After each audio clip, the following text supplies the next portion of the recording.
Ellen here from Glowforge. Meet Glowforge, the 3D laser printer. What? Another ad? Okay, fine.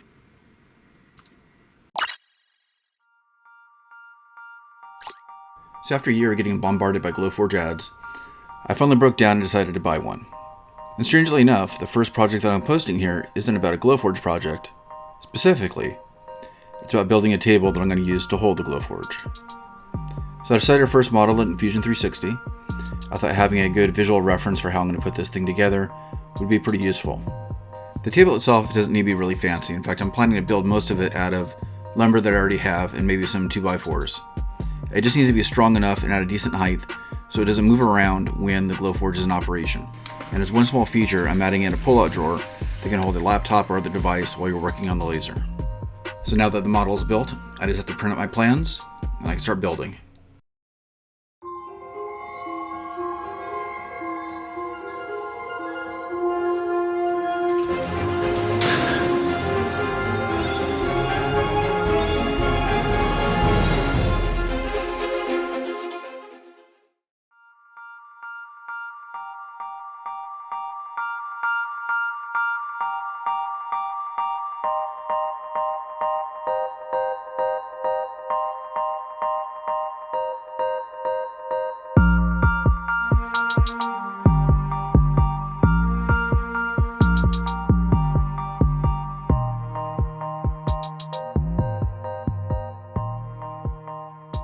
So I got the boards planed down.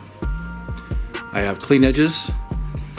Probably not painted as clean as I want, but these are gonna be painted and it's not gonna be a showpiece, it's gonna be a piece of shop furniture and it's gonna be painted. So I'm not as concerned with how clean the face is. Just want them all generally the same thickness and dimension.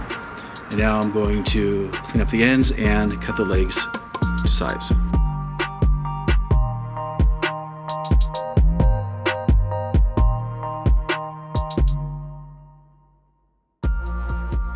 Now that I have the legs cut down to size and all finished up, all I have to do is cut down the runners and I can start assembling the sides before I start looking at doing the top. I'm gonna do that now.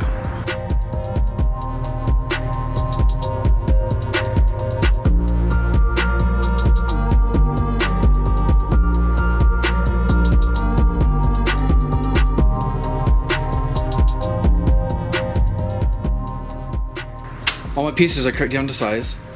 Now I just have to find my little diagram here and assemble everything. So go ahead and do that.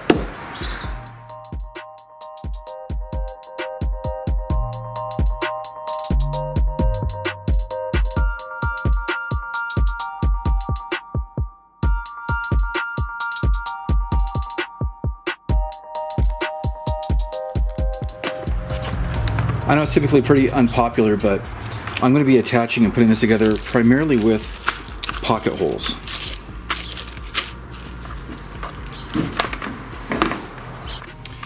I don't have one of the big fancy jigs, I just have my single clamp-on jig.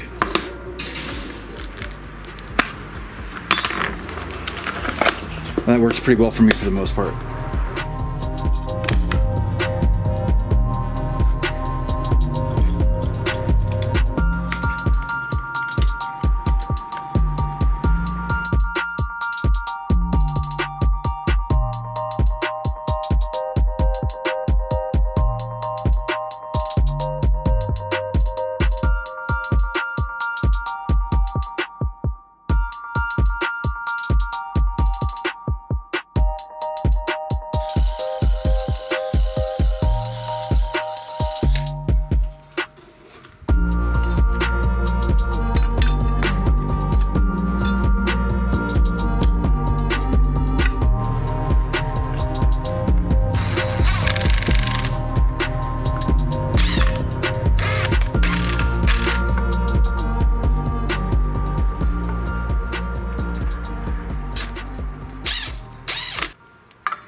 Now I just have to make sure I place the other one about 4.5 inches up from the bottom there for the bottom stretcher. It's 4.5.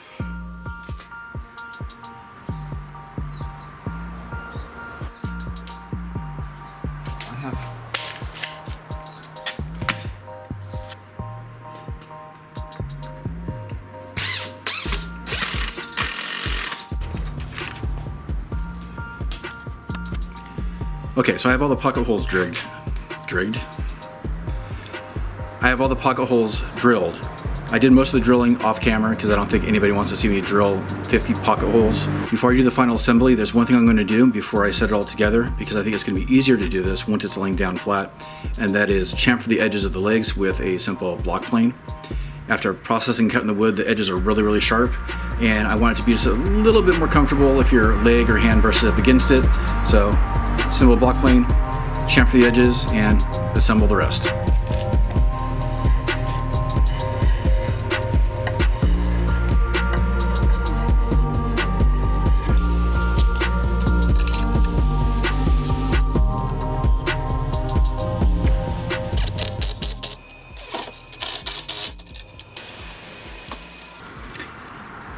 I could have tried doing this on the workbench, but I think the downward pressure of being on the ground is going to work a little bit better. I can already tell by moving it around that a couple of the joints are a little bit loose, so I saw I might have to go back and tighten up one or two joints.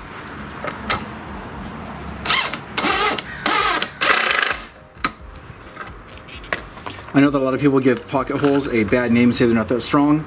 And they do have their downside and their weakness a little bit. But with everything else that I'm going to have on here, the cross braces and the top holding it together, I think it'll be just fine. It's not a bench that's going to move around a whole lot. So it should be more than sufficient for my intended purposes. So I finally have it standing. It's all put together. And aside from some user error and a twisted screw, it all went together pretty easily. Now it's just about setting up the cross braces and putting on the tops. Alright, so everything is pretty much assembled. I still have to cut the top and the platform on the bottom. I decided to paint the legs of the bench just to seal up the wood a little bit. Some of the wood had a lot of cracks in it. I might even later on drill some dowel holes from the side and dowel the sides just to hold it together, it doesn't crack anymore. It's not really for aesthetics, it's really just to seal up the wood, and I don't know. We'll see how it looks in the end.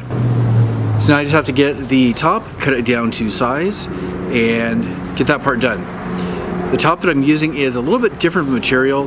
It's a, I think it's usually called like hardboard, and hopefully it'll cut okay. The tabletop is really thin, but it's pretty durable. It's also one of the reasons why I have so many cross braces on the top, just to make sure everything has a really nice, solid surface for it to sit on, for the Glowforge to work on. The machine, whatever. All right. Let's do it.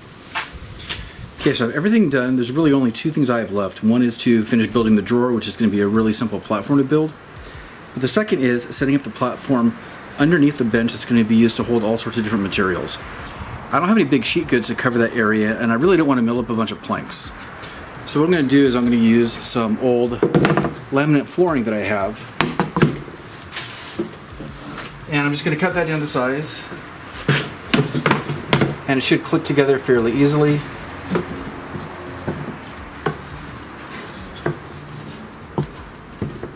And that'll make for the bottom platform. Now I just need to set up the drawer. That'll be a platform drawer that you could pull out and set your laptop on when you're working on the laser. And we're almost done. So let's go ahead and build the drawer.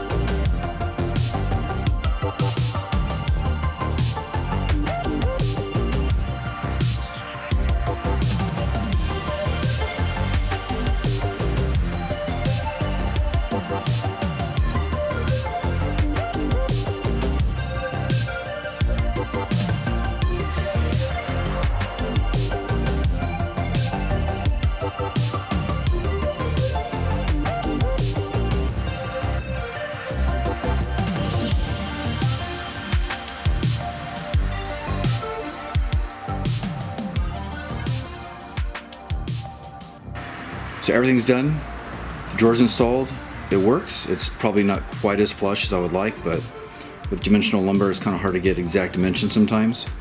So the last thing I'm going to do is flip it over, install some caster wheels so I can move it around, and we'll call this project done.